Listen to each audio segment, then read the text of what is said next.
उसमें वासुदेव नमोस्तुते। भगवान ने अपनी इच्छा प्रकट की, वेद कहता है एको हम बहुत श्यामा, और वही फैल गया जड़ चैतन्य के रूप में। बस तुम्हें दुख इसलिए मिल रहा है कि तुम भूल गए हो, अपने स्वरूप को भूल करके मानव देह को मैं मान करके भोगों में विचरण कर रहे हो, मनमानी आचरण कर रहे हो। तो प्यारे, खेत में बमूल बो और दाग छुहारा पाओ, कभी ऐसा हुआ है कि भाई बोया तो था बमूल लेकिन दाग छुहारा खाने को मिले? अगर आपके कर्म बिगड़ गए तो अवश्य में भोक्तव्यम कृतम कर्म शुभाशुभम। भगवान ने दुख की रचना नहीं की है, भगवान ने तो सुख की रचना की है। तुम भगवान के अंश हो, तो देखो लिखा ईश्वर अंश जीव अविनाशी चेतन अमल सहज सुख राशि। तुम्हारा स्वरूप सुख राशि है, तुम्हारे स्वरूप में अभाव है ही नहीं, और शरीर कभी पूर्ण हो ही नहीं सकता, ये कामनाएं ही कामनाएं। तो शरीर में मैं को स्थापित करने के कारण अपने स्वरूप को भूल गए, इसलिए अब दोषारोपण होने लगा कि भगवान ने ऐसा क्यों किया। वो कौन तुम? हम आपसे पूछें आपका परिचय, आप कौन हो, तो आप क्या उत्तर दोगे? प्रभु ज्ञान शील। उसको क्या भाव है? सच्चिदानंद है वो तो। नैनम छिंदन्ति शस्त्राणि नैनम दहति पावका न चैनम क्लेदयन्त्यापो न शोषयति मारुता। अग्नि की ताकत नहीं उसे जला दे, किसी दिव्यास्त्र की ताकत नहीं उसे छेद दे, वायु की ताकत नहीं को उड़ा दे, जल की ताकत नहीं, फिर उसको दुख कैसे हो सकता है? वाणी से तो बोल दिए भगवान, लेकिन आप हो देह में, तभी आपको चिंता और शोक और कामनाएं और भोग वासनाएं जला रही हैं। अंदर से आप देख लीजिए, अभी तक जलाती रही हैं, अब भी हैं। इन दुश्मनों को बिना रौंदे सेना मेहनत करती है, तिलक राजा का होता है। इंद्रियां, मन बुद्धि आदि ये गलत मार्ग में जा रहे हैं, इनको सत्य में स्थापित कर दो, आप राजा हो। अभी आप स्वराज्य पर स्थित होते ही सब दुखों की निवृत्ति हो जाए, क्योंकि आपको कोई दुख छू नहीं सकता। सृष्टि में पैदा नहीं हुआ दुख जो आपको छू सके। और भगवान पहले कह रहे हैं कि देखो, इस कमरे में जाओगे तो इसका नाम है दुखालयम। संसार को क्या लिखा है? दुखालयम अशाश्वतम। मेडिकल स्टोर में जाओ, बोलो 250 ग्राम जरा रबड़ी देना, तो आपकी तरफ देखेगा, कहेगा दिमाग ठीक है आपका?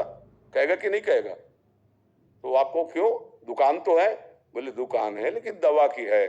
तो इस संसार का नाम भगवान ने क्या रखा है जानते हो? इसका नाम जानते हो? इस संसार का क्या नाम है? मृत्युलोक। मृत्यु माने मरना, माने कसाईवाड़ा, सिद्धिवाद, सिद्धवाद। कसाईवाड़े में जितने पशु होते हैं ना, उनको भी दाना चारा दिया जाता है, नंबर पे कटता है। ऐसे ही नंबर आने दो, विध्वंस कर देगा। कोई भी हो, महात्मा हो चाहे दुरात्मा हो, इस शरीर पर उसका प्रहार होगा। अगर जीते जी शरीर से रहित हो जाओ तो काल का कोई प्रभाव नहीं। तुम कालातीत हो, तुम अविनाशी हो, चैतन्य घन, तुम्हें कोई मार ही नहीं सकता, और इसे कोई बचा नहीं सकता चाहे जितना बड़ा तपस्वी हो, क्योंकि इसका नाश असंभावी है। ये मरेगा, ये जाएगा। अब देखो, दुख किस बात का? अज्ञान का, कामनाओं का। ऐसा हो जाता तो ठीक है, ये मिल जाता तो ठीक है, ये भोग लेता तो ठीक है, इसी का नाम अविद्या है, यही दुख है। तो भगवान ने तो पहले लिख दिया दुखालयम अशाश्वतम। अब वहां आप गए, बोले हमें सुख दे दो, तो वही दशा है जैसे ग्रंथालय में या मेडिकल औषधालय में जाकर के आप मिठाई मांगो, इसका नाम दुखालय है। किसको? जो भगवत विमुख है और जो भजन करने वाला है, तो दसों दिशाएं उसके लिए महासुखमय हो जाती हैं। भगवान का नाम मंगल भवन है। नाम जपोगे, भगवान के आश्रित रहोगे। आश्रित का मतलब जानते हो क्या है? भगवान के विरुद्ध आचरण ना होना आश्रित कहलाता है। सेवक वही जो स्वामी के विरुद्ध आचरण न करे। श्री कृष्ण अनुकूलेन प्रतिकूलस्य वर्जनम। अब आपको कोई दुख हो तो बता, हमें कोई दुख है क्या? दुख किसको होता है? मन को होता है। मन हमारा जहां ठिकाने में लगना चाहिए, ठाड़े बैठे परे उताना, कबीर कहां हम राय ठिकाना। ठिकाने पे है पक्का, न मृत्यु का भय है न रोग का भय है, और किसी का कोई भी चाह नहीं, भय नहीं। ऐसे मस्त रहते हैं। क्यों? क्योंकि मन प्रभु ने ले लिया। अगर मन डॉक्टर त्वगेंद्री से अलग करवा दे, औषधियों के द्वारा उसे बेहोश कर दे, सारा खेल मन का है। त्वगेंद्री तो है ही, लेकिन वो स्पर्श इसका गुण है त्वगेंद्री का, उस गुण से मन को अलग कर दिया, मतलब शून्य कर दिया, वहां मन का प्रवेश नहीं हो पा रहा। अब चाहे काट डालो आप, ऑपरेशन तभी तो होता है। तो सोचो, जब एक औषधि में इतनी ताकत है कि यहां से वो उसको दुख रहित कर देगी उतने समय तक जितने तक औषधि और हमारा मन यदि भगवान में लग गया तो पूरे शरीर के दुख का कोई प्रभाव नहीं पड़ता। भगवान किसी को दुख नहीं देते। हाँ, खेती दे दी है कर्म क्षेत्र, अब दुख भोगे तो दुख मिलेगा। दुख पाप कर्म से मिलता है, अधर्म से मिलता है। अच्छे कर्म करोगे सुख मिलेगा।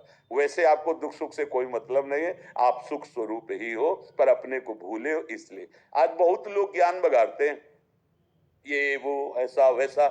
3.5 हाथ के, अपने हाथ से नाप लो, 3.5 हाथ के शरीर में रहते हुए आप कितनी आयु के हो? आवाज नहीं आ रही है, बाद में कॉल करना। Good morning doctor. Good morning doctor. Kidney transplant 45। 45 वर्ष में आपने एक बार भी अपने को नहीं देखा, एक सेकंड भी आप अपने स्वरूप में नहीं आए।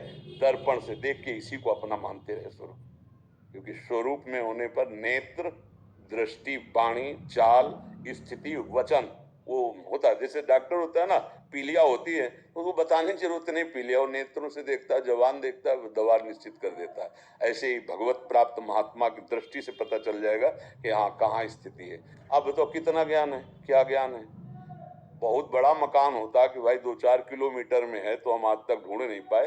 3.5 हाथ का शरीर है और इसके अंदर आप हैं, और ये आप हैं नहीं। आप कौन हैं? जब इतना ही नहीं आप अपने को नहीं जान पाए तो क्या ब्रह्म को जानोगे, क्या भगवान को पाओगे, क्या जानोगे। जैसे हो ना, बहुत बुद्धिमान, बहुत शास्त्रवेत्ता, तो हमको केवल इतनी बात बता दो कि शरीर में रहते हुए एक बार भी आप अपने से मिले, अपने को देखा नहीं? वहां देखा लेंगे, दर्पण में देखा, इसको माना अपना। बस यही भूल मिटाने के लिए ये अध्यात्म मार्ग है। और जिस दिन अपने को जान जाओगे उस दिन भगवान को जानना नहीं पड़ेगा, क्योंकि आप भी वही हैं, दूसरे नहीं हैं, पक्का 100%। जीव शब्द इसीलिए कहा गया है कि शरीर से आपने अपनापन कर लिया, अन्यथा आप वही हैं, वही, दूसरे कोई नहीं है। इसीलिए जब जिस महात्मा को बोध होता है तो वही देखता है, सर्वम खलमिदम ब्रह्म। भगवान ने गीता में कहा, बहुनाम जन्मनावंते ज्ञानवान माम प्रपद्यते वासुदेवा सर्वमित सम आत्मा सुदुर्लभा। जो सर्वत्र वासुदेव का दर्शन करता है ऐसा महात्मा दुर्लभ है। तो है ना वासुदेव, आप भी तो उसी के अंश का मतलब समझते हो। एक चम्मच लो गंगा जल तो क्या बोलोगे, इसमें क्या है, गंगा जल तो बोलोगे। एक टैंकर भर लो तो गंगा जल बोलोगे, और गंगा की धारा को तो क्या बोलोगे, गंगा जल तो बोलोगे। तो पूर्णात् पूर्णमुदच्यते पूर्णस्य पूर्णमादाय पूर्णमेवावशिष्यते। उस पूर्ण परमात्मा का अंश भी पूर्ण परमात्मा ही है, दूसरा नहीं। अब बताओ कौन दुख दे रहा है, किसको दुख दे रहा है? आप दुख को पकड़ करके भोग रहे हैं। दुख नहीं, दुख आपको छू नहीं सकता। आप छोड़ दो दुख, शरीराभिमान छोड़ो, गलत आचरण छोड़ो, अभी नाच पड़ोगे तो ना दुख दिया जा रहा प्रगट में। मेरा चैत्र पढ़ के देखो, और नाच नाच के कह रहे, पायो जी पायो मैंने राम रतन धन पायो, वस्तु अमूलक दी मेरे सदगुरु, निस दिन बढ़त सवायो। इसलिए सबसे प्रार्थना करते हैं कि ये व्यसन, ये गंदी बातें जो आचरणों में आ रही, जिनको तुम सुख के लाभ से कर रहे हो, कभी सुख देने वाली नहीं। गृहस्थ धर्म में एक मर्यादा बनाई गई है, जब तक ब्याह ना हो ब्रह्मचर्य का पालन करते हुए, जब पाणी ग्रहण करो तो संयम में हो जाओ। उसी से आप अपने गृहस्थ धर्म रूपी पूजा भगवान की प्रसन्नता के। लेकिन यहाँ आप समझ ही नहीं रहे। अब तो ऐसा व्यवहार बदलता चला जा रहा है कि बोलने का मन नहीं करता है। अब बताओ वो कैसे गृहस्थ अच्छे बनेंगे जिनके 4 बॉयफ्रेंड है या जिनके 4 गर्लफ्रेंड है। आज के नए नए बच्चे जो आते हैं वो सब बताते हैं। अब बताओ कैसे वो एक अच्छे गृहस्थ बनेंगे, कैसे उनमें धर्म मर्यादा रहेगी। एक इंद्री रसेंद्री है, अगर आप इसको होटल के अलग अलग चाट खवा देंगे ना, फिर इसको अपने घर की रोटी दाल अच्छी नहीं लगेगी। ध्यान रखना, ऐसी सब इंद्रियां हैं, बहुत चंचल हैं और व्यथन मत करके आपको भोगों में लगा देने वाली है।